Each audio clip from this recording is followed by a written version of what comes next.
Ayan na. Ayan na guys. Yeah.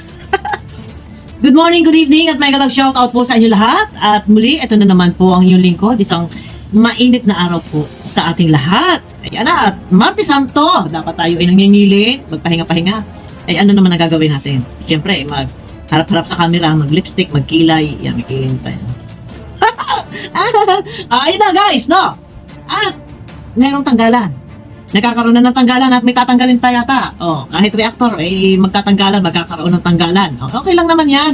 At least kahit paano, kumbaga, ay nakapagpamalas naman din tayo. Kung sa mga reactor ay magtatanggalan, kung isa man din ako sa matanggal yan, ako ay hindi magdadamdam. No? At bago sa kayo magpapasalamat. Kasi kahit paano, ako ay nagkaroon ng pakpak. Kaya ko na po lumipad. Thank you. Yun po, salamat. Tatanawin pa rin utang na loob. No, hindi man hinihingi na tanawin utang na loob, pero hindi tayo makakalimot. Ayun na. Usaping tanggalan. Ilan na natanggal? 5. Andiyan yung mag-asawa ni Marcos, si Red Noveno, si Ron, sino pa ba? 5 yan natanggal na yan. Alam niyo sa totoo lang, ayun na, nagbigay sila ng kanilang pahayag. Kasi may mga kadahilanan kung bakit natanggal. No, wala tayong magagawa kasi nga hindi naman din naging active kay Kuya Bal and hindi naman din tumatambay sa live kahit malang sa live magparamdam, hindi rin napunta sa lighthouse. So, kung yun yung desisyon, ito ba ay, yun. Kung yun ang naging desisyon ni Kuya Bal, ito ba ay nararapat na ito ay sumama ang ating loob? Sa kalingap kay Kuya Bal, tayo ba ay nararapat ba tayo magdamdam? Yan? No? Sasama ang loob mo, magagalit ka, magtatampo ka. Para sa akin, ito guys, hindi tayo dapat magtampo, magdamdam. No? At hindi na tayo kailangan pang, kung tayo man ay merong mga hinaing, kailangan pa ba nating sabihin isumbat? Ayan na. Bagkus tayo yung magpapasalamat po. Kasi kahit papaano, nagkaroon tayo ng pakpak, ng bagwis, for example, mga kalingap, charity vlogger, pumunta dyan sa diet, maliliit yung kanilang subscriber. No. Dahil bitbit ang kalingap, daladala ang kalingap, umangat ang kanilang channel. Malaking bagay. Doon pa lang sa subscriber, na, kumbaga, sisiw ka. Pero, nagkapakpak ka na. Nahubog ka sa kalingap. No, hindi dapat magtampo. Lumipad ka! Kaya mo nang lumipad. Strategy lang yan. Pero kahit pa paano naman, syempre, saan man mapadpad, saan man dalhin ang inyong kapalaran, sa larangan ng YouTube, ano man ang gawin yung content, kung hindi nyo kayang mag-charity, kung naandyan, patuloy at patuloy, alalahanin pa rin natin yung pinanggalingan, lumingon sa pinanggalingan. Yun lang. Mas maganda yung, kung natanggal ka sa kalingap, halimbawa, for example ako, tinanggal ako ni Kuya Bal, okay, fine, hindi ako magtatampo, hindi ako magdadamdam. Mas pag-iigihan ko. No? Mas pag-iigihan ko, ipakikita ko na kaya ko. At least, magpapasalamat kahit papaano. O yun, sinasabi ni Kuya Bal, kumita na sa kalingap. O, totoo yun. Huwag tayo magpapaka-ipokrita, totoo yan. Kumita na sa kalingap. No? Kung tanggalin, ay okay lang. Huwag na tayong marami pang mga sinasabi na para may panunumbat. Okay na po yan. May pakpak na tayo. Lumipad tayo hanggang saan man natin gustong makarating. No? Okay lang, ganyan talaga ang buhay. Walang permanente sa mundo. Pati ating buhay. Hindi habang buhay tayo ay nakasandal sa kalingap. Yan ang lagi nating tatandaan.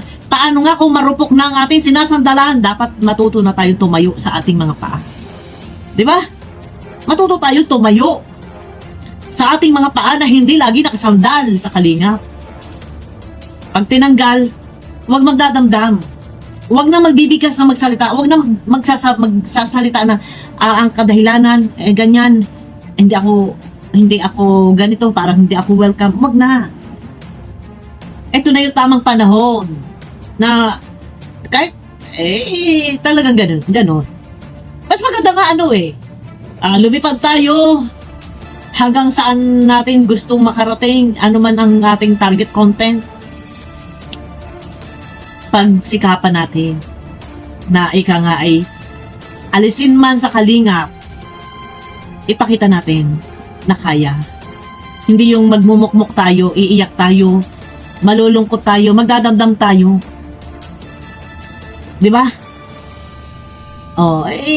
Hindi pwedeng tayo lagi nakasanta. Kaya nga minsan sana kung maintindihan nyo guys, no? Kung nakikitaan nyo po na nag-mix content ako. Kasi kailangan ko din po na hindi po pwedeng lagi lalaang yun at yun.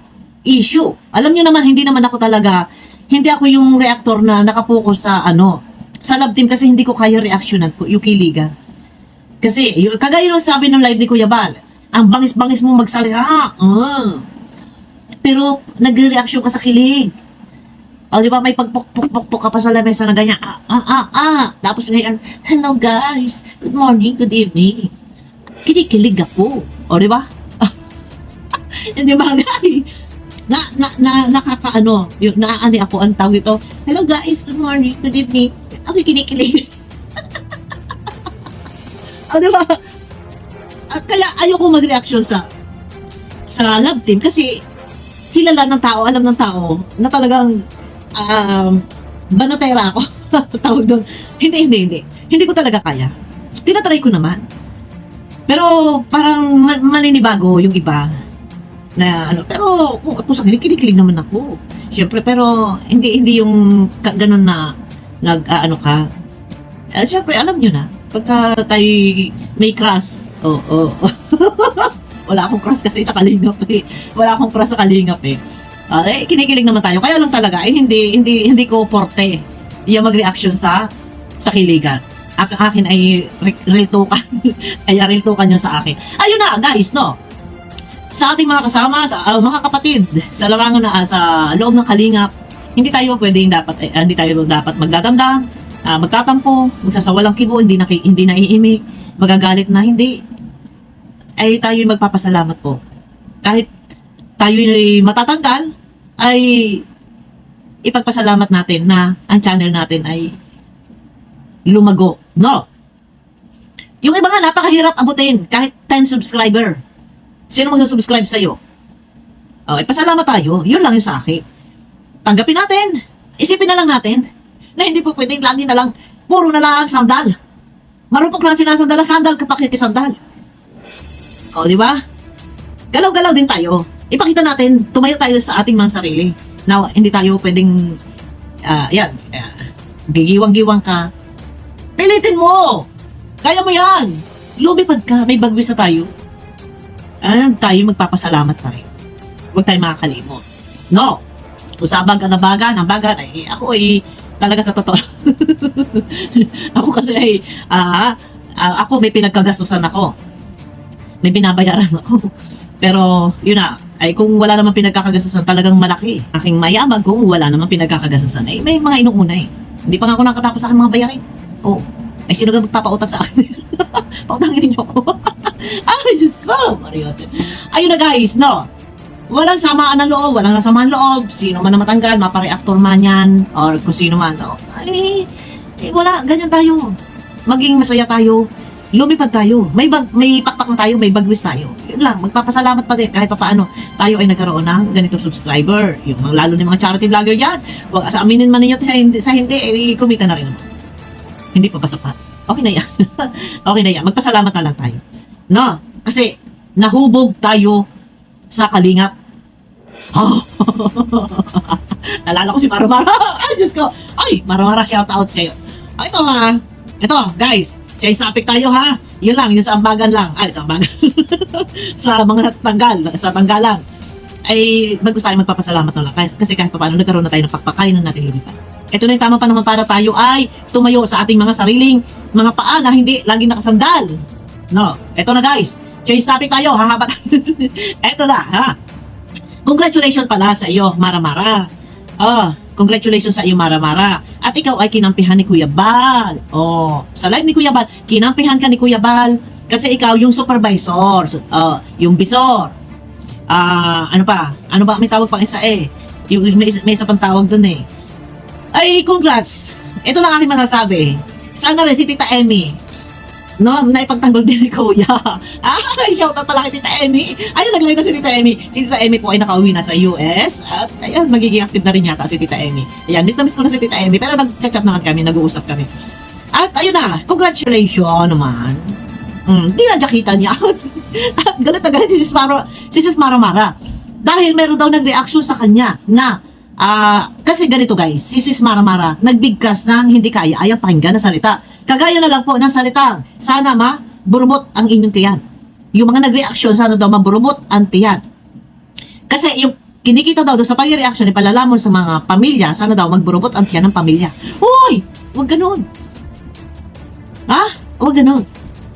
Kung ano lang yung gusto mong, kung sino lang yung tutungkulan mo, yun lang yun. Huwag mo na idamay yung mga pamilya. Kagaya ko nag-reaction ako sa iyo. Pati ba mga asawa ko, anak ko? Hindi na lang mo yun. Huwag naman ganun. Huwag ganun. Kasi, doon ka lang, mag-focus ka. Doon sa issue, sa topic. Ano ba yung highlight ng topic?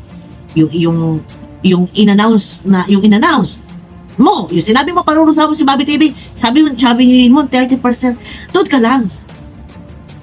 Hindi pa pwedeng, hindi na daming pati pamilya-pamilya. Naku Diyos, pa yung mahaba eh. Eto, may hawak nga akong video clip eh. Eto guys, pasampol, paririnig ko lang sa inyo. Yan, konti lang, paririnig ko lang sa inyo. Kami ay alis at magtatrabaho ako. Kasi may iba dyan, siya sahuran daw, ang sahod ko daw galing sa kanya. Galing sa kanya yung sahod ko. Kaya, ma'am, magtrabaho na po ako, ma'am, para hindi ako palamunin. Eto guys, sa totoo lang. Magtrabaho Kung na po ito ako, ay aking papansinin, aking papatulan pa. Maglalaot at maglalaot po. Alam niyo naman, pag ako nag-reaction, baka po ay makasakit ako ng damdamin. No? Kasi, ito na lang, yung sabi na, ito yung salita ni Mara Mara, na meron daw nag-reaction sa kanya, na siya daw pinalalamon. Hindi yun ang pagkakasabi, ha? Kay Mara Mara, ito sasabihin ko sa'yo. Hindi ganyan ang pagkakasabi ni Sel. Ha? Yung reaction ni Sel, ito guys, papangalanan ko na kasi si Sel naman talaga nag-live. Yung reaction ni Sel, hindi ganyan ang pagkakasabi sa'yo. Ang sabi ni Sel, ha? Bakit ka nagsasalita na sana ay magburubot na ang pamilya ng mga nag-reaction sa iyo? Bakit idinadamay mo yung pamilya? Yan yung pinaglalaban ni Sel. Bakit napunta pati sa mga pamilya ng mga nag-reaction? Ngayon, ang sagot dito ni Sel, kung magboborobot ang tiyan ng mga pamilya ng mga reaktor, ay kasama ka doon. Yan ang sabi ni Sel. Kasama ka doon na magboborobot dahil yung mga kinikita ng ibang reaktor na ito ay binibigay kay Kuya Bal, doon din nakuha ng pang-allowance mong 10,000. Kaya ang sinasabi ni Sel, kasama ka rin dyan sa magboborobot. Diba? Yun lang naman yung pinaglalaban ni Sel. O diba? Ay, kaya hahaba ng hahaba eh. Ayun na guys! At makakusap pa tayo makarating. Ayan, nakasandaw yung lolang. Init ako kasi. Mega lang shout out sa inyo lahat at sa ating mga kasama na tinanggal na. Sana hindi tayo magdadamdam. Maganda, matuto rin tayo tumayo sa ating mga sarili pa. Kaya nakikita nyo guys, ako nagmi-mix content. Nang sa ganun naman, sinusubo ko yung sarili ko. Sinusubo ko na po yung sarili ko kung kaya ko ba na mawalay na sa kalinga kung kaya ko na ba tumayo sa aking sariling paa. Pero hindi ibig sabihin po niyan na ako ay nag-reaction sa iba, ako ay lilimutin ko na kalinga. Hindi po. No. Nandiyan pa rin tayo kahit sa kabila na lahat na noon, isang oras akong inilive ni Kuya Bal, wala akong ginawa, wala silang narinig sa akin, kundi iyak lang ako. Iyak lang ako. Hindi ako nag-vlog ng kung ano-ano. Iyak lang ako kahit isang oras akong nahiya noon na pinagalitan ako ni Kuya Bal. Isang oras, nakasave sa akin ng video. Hindi ako nagsasalita. No? Mas pinipili ko na sumubok, lumipad. Lumilipad ako, nakakarating ako sa iba-ibang community, kaya ko pala. Yun lang po. Bagkus tayo magpapasalamat pa rin. Kahit pa paano, yung ating channel lumaki, ang subscriber. Dahil sa paggamit sa ngalan ng Kalingap. Yun lang po, no? Ayun na guys, mega love shout out. Kita-kita tayo sa aking next video. Paalala ko lang guys, sa mga gusto po na makagraduate kay Lolo Whitey, PM niyo po ako guys, patutulungan ko po kayo na makompleto yung inyong mga bananas. No? Kita-kita tayo sa akin next video guys. Bye-bye.